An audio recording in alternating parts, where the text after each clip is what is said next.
Hello everyone! Welcome back to my vlog. Ngayon samahan niyo ako sa isa na namang adulting mission. Car Registration Renewal 2026. Alam niyo naman kapag narinig natin ang salitang renewal, automatic na pumapasok sa isip natin ang tatlong bagay. Pila, haba ng pila, at mas mahaba pang pila. Pero ako, certified tamad sa pila. Hindi naman sa tamad ako sa buhay. Tamad lang talaga ako sa mga bagay na pwede namang hindi pagpawisan.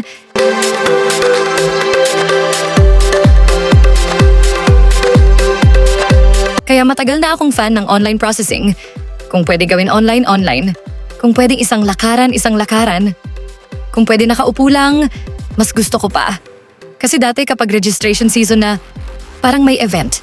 Pila sa smoke test, pila sa emission, pila sa registration, tapos may pila pa para magtanong kung saan ang susunod na pila. Parang naglalaro ka ng RPG game.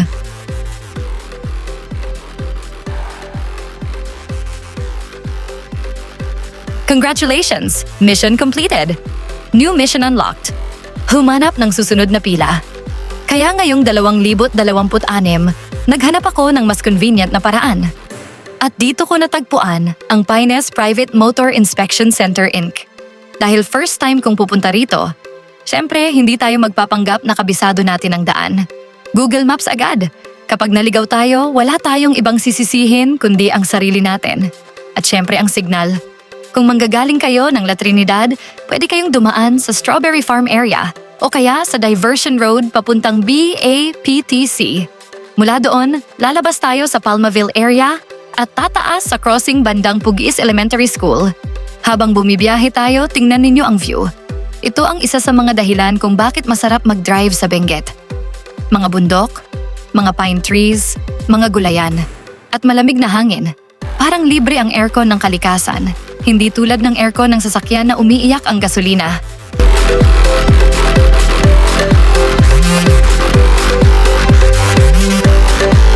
Pagdating natin sa Longlong area, ito talaga ang isa sa favorite kong bahagi ng biyahe. Ang gaganda ng tanawin. Yung tipong mapapahinto ka para mag-picture. Tapos pagtingin mo sa cellphone, 3 picture ng dashboard ang nakuha mo. Makakakita rin kayo ng mga kainan sa daan, mga coffee shops, mga local restaurants, at mga establishment na nagsasabing, kumain ka muna bago ka mag-adulting. At honestly, nakakatukso talaga.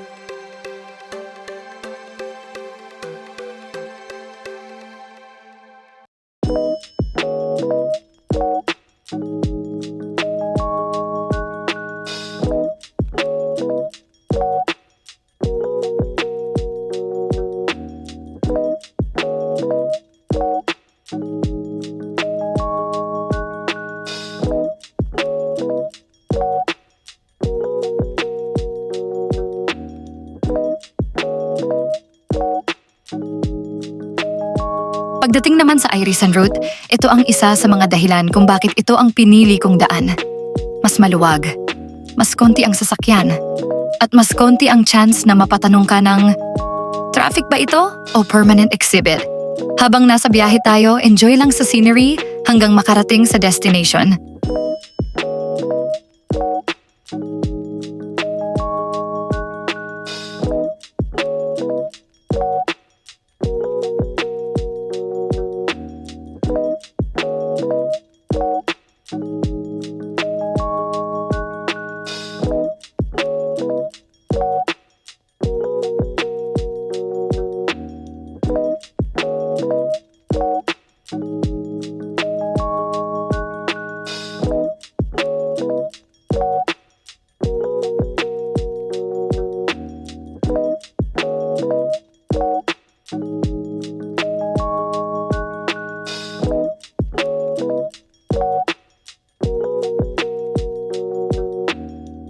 At pagdating ko sa inspection center, dito ko na-realize na baka ito na ang pinakamabilis na government-related transaction na naranasan ko.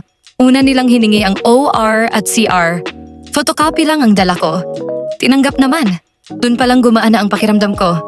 Kasi kapag pinauwi ako, ibang vlog na yon. Road trip part 2. Pagkatapos noon, may staff na lumapit dala ang checklist. Isa-isang chinek ang headlights, signal lights, brake lights, hazard lights. Parang annual physical exam ng sasakyan. Feeling ko na lang may maririnig akong, "Sir, bawasan po natin ang pagdaan sa lubak." Pagkatapos ng inspection, pinapasok nila ako sa office para magbayad.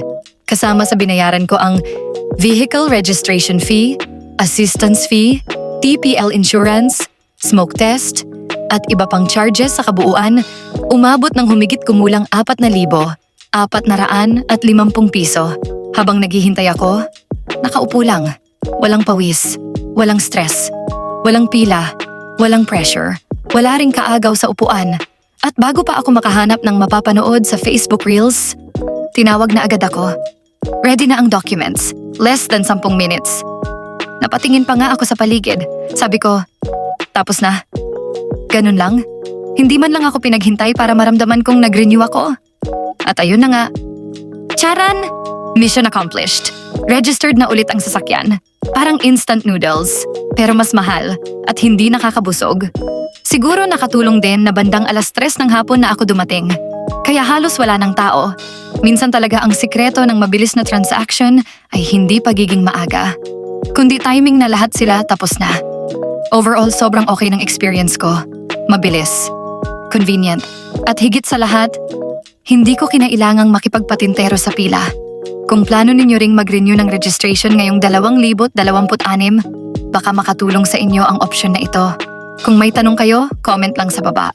At kung natawa man kayo kahit konti habang nanonood ng adulting content, like, share, at subscribe na rin. Thank you for watching. Drive safe everyone! At magkita-kita tayo sa susunod na vlog. Bye!